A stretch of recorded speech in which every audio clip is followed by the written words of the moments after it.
अब हम करेंगे इलेक्ट्रॉन गेन एंथैल्पी। ये इलेक्ट्रॉन गेन एंथैल्पी क्या होता है? इसका मतलब होता है इलेक्ट्रॉन को गेन करने में जो एनर्जी लगती है उसे हम कहते हैं electron gain enthalpy. Okay, definition पढ़ते हैं। It is defined as the energy. Enthalpy का मतलब भी एनर्जी होता है, हमने कंफ्यूज नहीं होना। ओके, एनर्जी एंड एंथैल्पी दोनों ही क्या होते हैं? सेम होते हैं। ओके ओके, अब देखो, it is defined as the energy release. मतलब ये कह रहे हैं, ये डिफाइन करता है कि एनर्जी रिलीज होती है when a neutral gaseous isolated atom accepts an electron to form an ion. क्या होता है? जब एक एटम, ठीक है, जब एक एटम एक इलेक्ट्रॉन एक्सेप्ट करता है, ठीक है, जब एक एटम एक इलेक्ट्रॉन एक्सेप्ट करता है, उसको मतलब कि एक्सेप्ट करने में, जैसे कि मैंने एक एटम को एक इलेक्ट्रॉन दिया, ठीक है, तो वो क्या करेगा? एनर्जी रिलीज करेगा। उस एनर्जी रिलीज करने को ही और इलेक्ट्रॉन को गेन करने को ही हम इलेक्ट्रॉन गेन एंथैल्पी कहते हैं, जिसमें एनर्जी रिलीज होती है जब एक इलेक्ट्रॉन ऐड होता है एनायन बनाने के लिए। अब देखो, ये कोई एटम है, मान लीजिए हमने इसको एक इलेक्ट्रॉन गिफ्ट दिया, ठीक है, हमने ए एटम को एक इलेक्ट्रॉन दिया तो उसके ऊपर ए माइनस हो गया, इसे ही हम एनायन कहते हैं। ओके, ठीक है, ए एटम को मैंने एक इलेक्ट्रॉन दिया, उसके ऊपर ए माइनस चार्ज आ गया। अब क्या हुआ? इसने एक इलेक्ट्रॉन गेन कर लिया ना, इलेक्ट्रॉन गेन करने के बाद एनर्जी रिलीज करी, इसे ही हम इलेक्ट्रॉन गेन एंथैल्पी कहते हैं। अब ए माइनस में क्या हुआ? अब हमने इसे दूसरा इलेक्ट्रॉन दिया तो A2 माइनस आ गया। अब मेरी बात ध्यान से सुनना, मैं क्या कहने लगी हूँ। मैं ये कह रही हूँ, सपोज मान लीजिए आपको बहुत तेज भूख लगी है, मान लीजिए लेट अस सपोज दैट आपको बहुत ज़्यादा भूख लगी है, ठीक है, तो आपके सामने मैंने आपको दिया है समोसा। आपको क्या दिया मैंने? समोसा। अब मैं क्या करूँगी? मैं आपको एक बार ही कहूँगी, आप खा लोगे। क्यों? क्योंकि आपको भूख लगी है, राइट। जब आपको भूख लगेगी आप इजीली खा लोगे ना। जब मैंने सपोज आपको बहुत तेज भूख लगी, मैंने आपको समोसा दिया, आपने खा लिया। उसी तरह ए एटम को भूख लगी है एक इलेक्ट्रॉन की, उसने खा लिया और ए माइनस। अब उसका हो गया पेट फुल, मतलब कि ये हो गया स्टेबल, मतलब कि और इसे नहीं भूख है कुछ खाने की, जैसे कि आपको एक समोसा मिल गया, आपको भूख नहीं और खाने की, तो इसमें क्या होगा? हमें एनर्जी देनी नहीं पड़ी ना ज़्यादा, मतलब कि आपको फोर्स इतना नहीं करना पड़ा समोसा खाने के लिए, क्योंकि आपका पेट अब फुल है। मतलब कि आपको पहले भूख लगी थी ना, देखो आपको स्टार्टिंग में भूख लगी थी इसलिए आपने समोसा खा लिया, ठीक है, और इसलिए हमें एनर्जी इतनी नहीं देनी पड़ी। यहाँ पे क्या होता है? एनर्जी रिलीज होती है। एनर्जी रिलीज को हम कहते हैं एक्सोथर्मिक प्रोसेस, ठीक है। ये क्या होती है? एक्सोथर्मिक। दोबारा सुन लो क्या होता है। मान लीजिए आपको बहुत तेज भूख लगी है, मैंने आपको एक समोसा दिया, आपने इजीली खा लिया। क्यों खा लिया? क्योंकि आपको भूख लगी है। और इसमें उसी तरह ही एटम को एक इलेक्ट्रॉन की भूख लगी है, उसने इजीली खा लिया, हमें ज़्यादा फोर्स नहीं करना पड़ा, एनर्जी इतनी नहीं लगी, एनर्जी रिलीज हुई है। ओके, आगे। अब ए माइनस मतलब कि आपने एक समोसा ऑलरेडी खा लिया। अब अगर मैं आपको दूसरा समोसा दूं, अगर मैं आपको दूसरा समोसा दूं, आप नहीं खाओगे। क्यों नहीं खाओगे आप?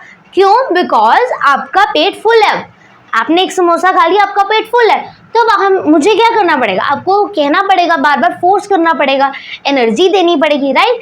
तो मैं कहूँगी प्लीज़ खा लीजिए, 10-15 बारी कहेंगे, फिर जाकर आप खाओगे, राइट। उसी तरह अब ए माइनस मतलब एटम का भी पेट भर चुका है, वो एक इलेक्ट्रॉन खाकर, एक समोसा खाकर, अब वो दूसरा इलेक्ट्रॉन खाना नहीं चाहता है, इसलिए हमें एनर्जी देनी पड़ेगी, आपको फोर्स करना पड़ेगा, आपको एनर्जी देनी पड़ेगी। एनर्जी क्यों देनी पड़ेगी? क्योंकि आप खाना नहीं चाहते, आपका पेट फुल है। उसी तरह एटम का भी पेट फुल है, वो दूसरा इलेक्ट्रॉन खाना नहीं चाहता है। क्लियर है? तो हमें एनर्जी देनी पड़ेगी। देखो एनर्जी, जब मैं आपको ऐसे समझाती हूँ, एक्सोथर्मिक क्या था? एक्सोथर्मिक का मतलब एनर्जी बाहर निकलना, एनर्जी बाहर निकलना, ठीक है जी, यही होता है ना एक्सोथर्मिक। एंडोथर्मिक क्या होता है? एंडोथर्मिक का मतलब होता है एनर्जी रिलीज नहीं होना, एनर्जी एब्जॉर्ब होना, मतलब जैसे कि हमें दूसरा इलेक्ट्रॉन देने के लिए हमें एनर्जी देनी पड़ रही है, इसका मतलब है ये एंडोथर्मिक प्रोसेस है। ओके, एंडोथर्मिक प्रोसेस है। और एंडोथर्मिक को मतलब एनर्जी देनी पड़ती है। क्लियर है? आई होप सो क्लियर है। दोबारा सम अप कर देती हूँ। इलेक्ट्रॉन गेन एंथैल्पी क्या होता है? इलेक्ट्रॉन को गेन करने में जितनी एनर्जी लगती है, एनर्जी रिलीज होती है, उसे हम इलेक्ट्रॉन गेन एंथैल्पी कहते हैं। एक एटम है, उसको हमने एक इलेक्ट्रॉन दिया, उसने ले लिया। जैसे कि आपको मैंने एक समोसा दिया, आपको बहुत तेज भूख लगी थी, आपने खा लिया। ओके, उसी तरह इसने भी खा लिया। अब दूसरा इलेक्ट्रॉन लेने के लिए ये नहीं लेना चाहता। क्यों नहीं लेना चाहता? इसका पेट फुल है। उसी तरह जैसे आपका एक समोसा खाने के बाद पेट फुल हो गया, तो ये दूसरा इलेक्ट्रॉन खाना नहीं चाहता। जिस तरह मुझे आपको फोर्स करना पड़ेगा, एनर्जी देनी पड़ेगी, उसी तरह इसको भी एनर्जी देनी पड़ेगी। उसे हम एंडोथर्मिक प्रोसेस कहते हैं। A2 minus. एक्सोथर्मिक मतलब एनर्जी बाहर निकल रही है, एंडोथर्मिक मतलब एनर्जी हमें देनी पड़ रही है। ठीक है, ओके। अब हमें इससे क्या पता लगा? देखिए, हमें यहाँ पे एनर्जी रिलीज हो रही है ना यहाँ पे, तो ये क्या होगी? नेगेटिव प्रोसेस होगी एंड ये पॉजिटिव होगी। अब डेल्टा H1 मतलब कि इसका मतलब क्या है? इलेक्ट्रॉन गेन एंथैल्पी पहली क्या होगी? नेगेटिव होगी। उसी तरह इलेक्ट्रॉन गेन एंथैल्पी दूसरी पॉजिटिव होगी, राइट? तो ये पॉजिटिव होगी। तो आप इसे एक काम कीजिए, इसे नोट कर लीजिए। ठीक है, डेफिनेशन ये कैसे एक्सोथर्मिक एंडोथर्मिक बनी। ओके, इसको नोट करने के बाद हम क्या करेंगे? Factors affecting the electron gain enthalpy. ठीक है, कौन से फैक्टर्स इलेक्ट्रॉन गेन एंथैल्पी पर डिपेंड करते हैं वो करेंगे। पहले से नोट कर लो। ओके, अब हम करेंगे इलेक्ट्रॉन गेन एंथैल्पी के factors. Factors eight which electron gain enthalpy depend, वो फैक्टर्स जिसके ऊपर इलेक्ट्रॉन गेन एंथैल्पी डिपेंड करती है। सबसे पहला फैक्टर एटॉमिक साइज। अब क्या होगा? नीचे जाते वक्त down the group periodic table में क्या होता है? साइज इंक्रीज होता है। साइज इंक्रीज क्यों होता है? क्योंकि नंबर ऑफ शेल्स बढ़ते हैं। ठीक है, साइज क्या हो रहा है? बड़ा हो रहा है। अब न्यूक्लियस है, जो अब नवा इलेक्ट्रॉन आएगा वो तो लास्ट वाले शेल में आएगा ना। ये देखो, ये न्यूक्लियस और इलेक्ट्रॉन से दूरी बढ़ जाएगी, डिस्टेंस बढ़ जाएगा, राइट? तो ये क्या होगा? जैसे जैसे एटॉमिक साइज बढ़ेगा, इलेक्ट्रॉन गेन एंथैल्पी घटेगी। ठीक है, यहाँ पे लेस नेगेटिव होगी electron gain enthalpy. Nuclear charge क्या होता है? न्यूक्लियर चार्ज का मतलब अलोंग द पीरियड, मतलब ऐसे लेफ्ट टू राइट जब हम जाते हैं पीरियोडिक टेबल में, तो क्या होता है कि शेल नहीं बढ़ते। ठीक है, शेल नहीं बढ़ते, तो एक ही शेल में इलेक्ट्रॉन्स आई जा रहे हैं, आई जा रहे हैं, आई जा रहे हैं। तो क्या हो रहा है? एक्चुअल में भीड़ हो रही है वहाँ पे। अब हर एक इलेक्ट्रॉन जो है शेल के अंदर, वो न्यूक्लियस की अट्रैक्शन चाहता है, राइट? तो वो क्या करेंगे? उसके पास आने की कोशिश करेंगे इलेक्ट्रॉन्स की, तो वो उनका साइज क्या हो जाएगा? छोटा हो जाएगा, राइट? उनका साइज क्या हो जाएगा? छोटा। तो न्यूक्लियर चार्ज डिपेंड किसके ऊपर करता है? Electron gain enthalpy. क्यों करता है? क्योंकि एक ही शेल में इलेक्ट्रॉन्स आएंगे, तो हर एक इलेक्ट्रॉन वो तो फटाफट आ जाएगा ना, क्योंकि वो क्या चाहता है? वो चाहता है कि मैं भी न्यूक्लियस के पास आऊँ, उसकी अट्रैक्शन लूँ। उस अट्रैक्शन को ही हम न्यूक्लियर चार्ज कहते हैं। और न्यूक्लियर चार्ज बढ़ता है, मतलब शेल के अंदर इलेक्ट्रॉन्स बढ़ते हैं, तो इलेक्ट्रॉन गेन एंथैल्पी भी तो बढ़ती है ना। मतलब कि इलेक्ट्रॉन को, मतलब इलेक्ट्रॉन एटम जो है वो जल्दी गेन करना चाहेगा। क्यों? क्योंकि वो वाला जो इलेक्ट्रॉन जो हमने ऐड करवाया वो न्यूक्लियस की अट्रैक्शन चाहता है। ठीक है, तो इलेक्ट्रॉन गेन एंथैल्पी भी बढ़ेगी। नेक्स्ट थर्ड पॉइंट पे आता है इलेक्ट्रॉनिक कॉन्फ़िगरेशन। अब क्या होता है? हाफ फिल्ड और फुल फिल्ड, वो फुली फिल्ड स्टेबल कॉन्फ़िगरेशन है उनकी, राइट? अब आप ही देख लीजिए, आप अगर स्टेबल हैं, आप रिच हैं, ठीक है ना? ठीक है, सपोज ये रिच हैं, आपके पास मान लो 10-15 करोड़ रुपए पड़े हुए हैं।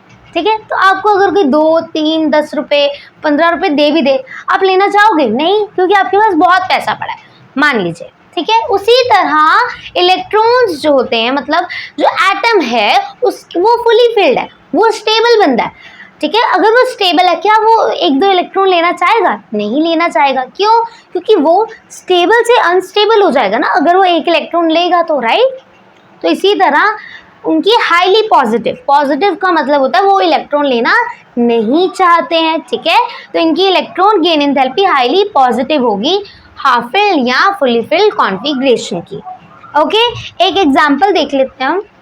देखो, जैसे कि नाइट्रोजन, नाइट्रोजन का एटॉमिक नंबर इज 7 एंड इसकी कॉन्फ़िगरेशन 1s2 2s2 1 2 3 4 5 6 7। ये क्या है 2p3 है। p के अंदर कितने हैं 1 2, देखो 1 2 3। अब हाफ फील्ड स्टेबल है तो ये हाफ फील्ड, अब ये एक इलेक्ट्रॉन अगर गेन कर लेता है, मान लीजिए एक इलेक्ट्रॉन इसने गेन कर लिया, तो गेन कर लिया तो देखो ये तो अनस्टेबल हो गया ना, 2p3 से 2p4 बन जाएगा, मतलब ये अनस्टेबल हो गया। इसलिए इनकी हाईली पॉजिटिव होती है, ये इलेक्ट्रॉन गेन करना नहीं चाहते हैं। एक हम फुली फिल्ड का एग्जांपल ले लेते हैं, जैसे कि नियॉन। नियॉन एक फुली फिल्ड नोबल गैस है ना। नियॉन देखो, इसका atomic number is 10, configuration 1s2 2s2 1 2 3 4 5 6 7 8 9 6 आ जाएगा ना। हाँ जी, अब हम p ऑर्बिटल बना कर देखते हैं 1 2 3। अब 1 2 3 4 5 6। अब देखो ये फुली फिल्ड है, ठीक है। अगर इसे हम एक इलेक्ट्रॉन जबरदस्ती देते हैं तो 3s1 बना लेगा, जिससे ये अनस्टेबल बन जाएगा, सोडियम बन जाएगा, जो कि नियॉन नहीं चाहता इलेक्ट्रॉन गेन करना।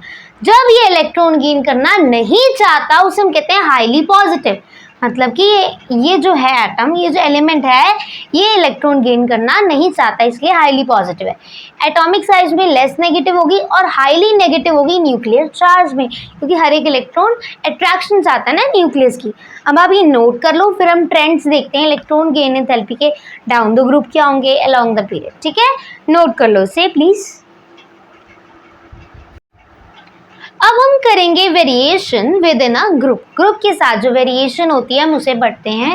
Y electron gain enthalpy becomes less negative down the group. नीचे जाते वक्त, ग्रुप के नीचे जाते वक्त क्या होता है, electron gain enthalpy less negative, मतलब कि वो एक्सेप्ट इतना नहीं करना चाहती है। ऐसा क्यों होता है, क्योंकि नीचे जाने वक्त क्या होता है, साइज बढ़ता है। साइज क्यों बढ़ता है, क्योंकि नंबर ऑफ शेल्स बढ़ते हैं, ठीक है। अब नंबर ऑफ शेल्स बढ़ गए, साइज बढ़ गया। अब न्यूक्लियर चार्ज, मतलब कि न्यूक्लियस की इलेक्ट्रॉन्स के साथ अट्रैक्शन घट जाएगी, घट के जाएगी। देखो इधर देखो, ये न्यूक्लियस है, ये बहुत सारे शेल्स हैं। अभी नीचे जाते वक्त शेल्स इंक्रीज होते हैं।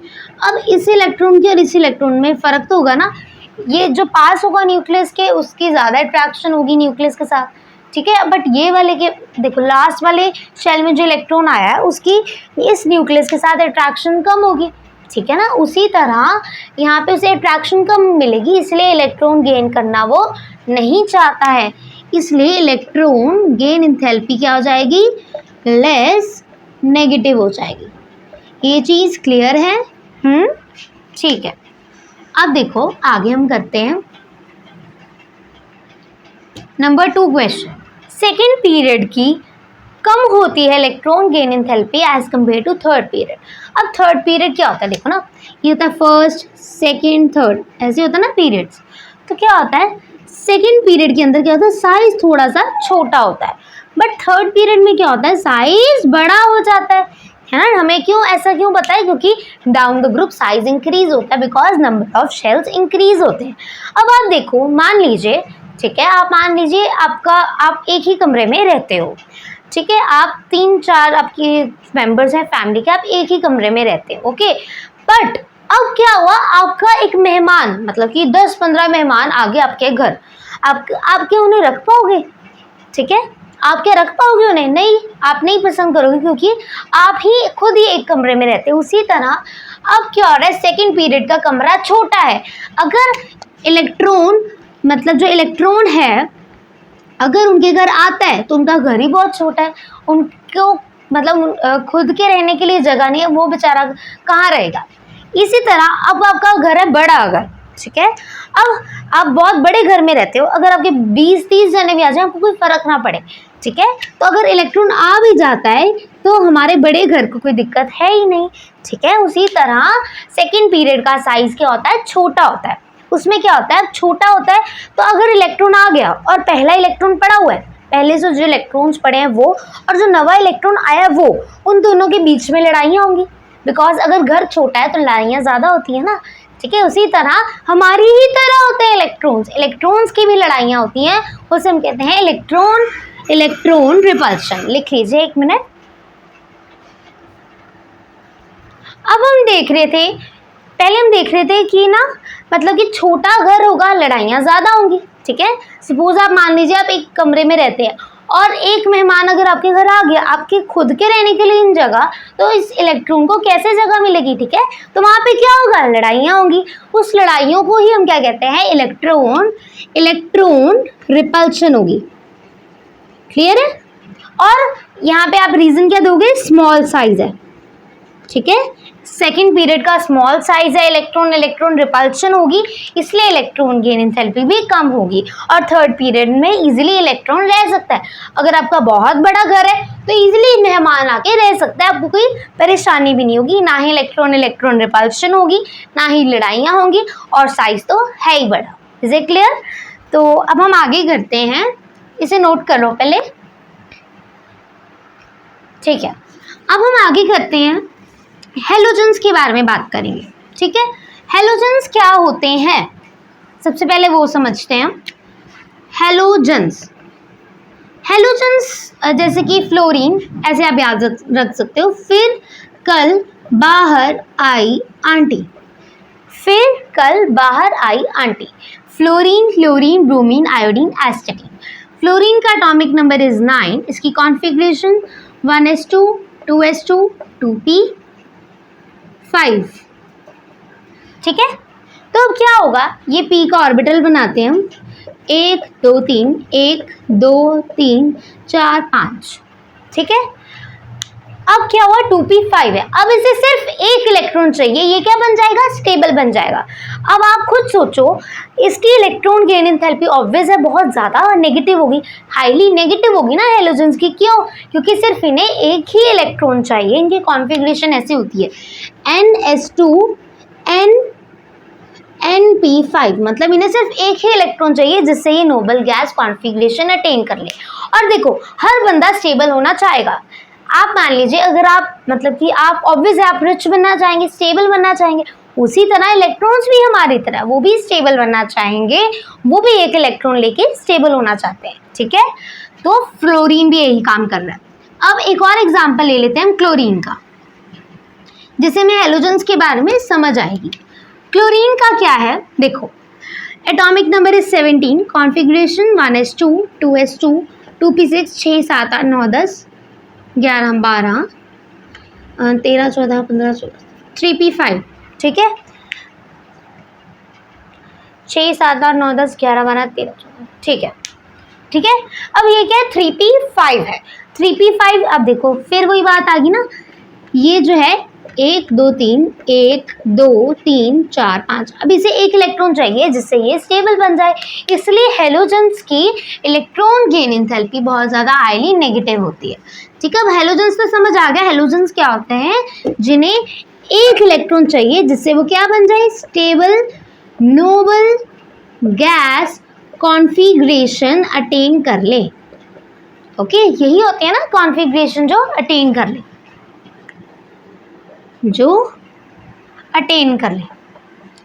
राइट। तो हमें पता लग गया हेलोजन्स क्या होते हैं। अब हमने क्या करना है, अब हम देखते हैं इनका जो है वो, हम जो सोचते हैं वो ट्रेंड बताती हूँ इलेक्ट्रॉन गेन एंथैल्पी का। जैसे ये फ्लोरीन है, क्लोरीन है, ब्रोमीन, फिर कल बाहर, इसे इरेज कर देते हैं, इसका कोई काम नहीं है, ठीक है। फिर कल बाहर आई आंटी, अब क्या होगा, ठीक है। ये देखो अब क्या हो रहा है, हम सोचते हैं ये इंक्रीज होगी, ठीक है। ये देखो ना, नीचे जाते वक्त तो डिक्रीज होती है ना,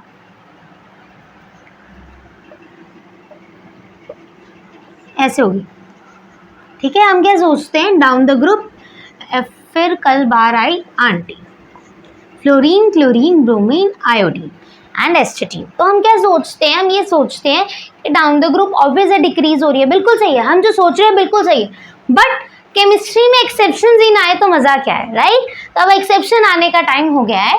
एक्सेप्शन क्या है, अब हमें पता है फ्लोरीन का एटॉमिक नंबर इज 9, क्लोरीन का एटॉमिक नंबर इज 17। अब इसका साइज बड़ा होगा, हमें पता ना down the group size increase होता है, क्लोरीन का साइज बड़ा होगा, फ्लोरीन का साइज छोटा होगा। अब अगर फ्लोरीन के घर इलेक्ट्रॉन आएगा, मेहमान आएगा, तो उसे उसके अंदर क्या होगा, लड़ाइयाँ होंगी, इलेक्ट्रॉन इलेक्ट्रॉन रिपल्शन होगी, स्मॉल इन साइज, छोटा अगर, बट यही देखो फ्लोरीन का साइज तो भाई छोटा है, यही अगर क्लोरीन के घर अगर कोई मेहमान आए, उसका घर तो भाई बहुत बड़ा है, राइट, तो इलेक्ट्रॉन इजिली आके रह सकता है। इसीलिए फ्लोरीन का क्वेश्चन होता है why fluorine has less electron gain enthalpy, ठीक है, अनएक्सपेक्टेडली, मतलब हम एक्सपेक्ट नहीं करते हैं, राइट। तो फ्लोरीन का क्या पंगा होता है, उसका स्मॉल साइज होता है, प्लस और क्या होता है, एक तो छोटा साइज हो गया, एंड हाँ इलेक्ट्रॉन इलेक्ट्रॉन रिपल्शन होगी, जैसे छोटे घर में लड़ाइयाँ ज़्यादा होती हैं, ठीक है। अब हम बात करते हैं नोबल गैसेस की, किसकी बात करते हैं, नोबल गैसेस। तो नोबल गैसेस में क्या होता है, उनकी electron gain enthalpy highly positive, जैसे हेलोजन्स की हाईली नेगेटिव होती है, एंड नोबल गैसेस की क्या होती है, हाईली पॉजिटिव होती है। इसे नोट कर लो, फिर मैं इरेज करती हूँ, ठीक है। अब हम लास्ट पॉइंट देख लेते हैं, फिर हमारा लेक्चर खत्म हो जाएगा। नोबल गैसेस, जो नोबल गैसेस होती हैं वो फुली फिल्ड होती हैं। अब जो फुली फिल्ड होगा वो थोड़ी चाहेगा मैं इलेक्ट्रॉन गेन करूं और अनस्टेबल बनूं। अब वो क्यों भाई स्टेबल से अनस्टेबल बने, राइट, तो इनकी हाईली पॉजिटिव होती है क्योंकि ये फुली फिल्ड होते हैं। अब हेलोजन्स की हाईली नेगेटिव होती है और इनकी हाईली पॉजिटिव होती है। इलेक्ट्रॉन गेन एंथैल्पी पॉजिटिव मतलब इलेक्ट्रॉन नहीं गेन करना चाहते, हेलोजन्स गेन करना चाहते हैं। क्लियर है, अब आप नोट कर लो, सुन लो दोबारा, हेलोजन्स एक इलेक्ट्रॉन गेन करना चाहते हैं, इसलिए इनकी electron gain enthalpy highly negative है, बट नोबल गैसेस की हाईली पॉजिटिव है क्योंकि ये फुली फिल्ड स्टेबल कॉन्फ़िगरेशन होती है। ओके, नोट कर लीजिए।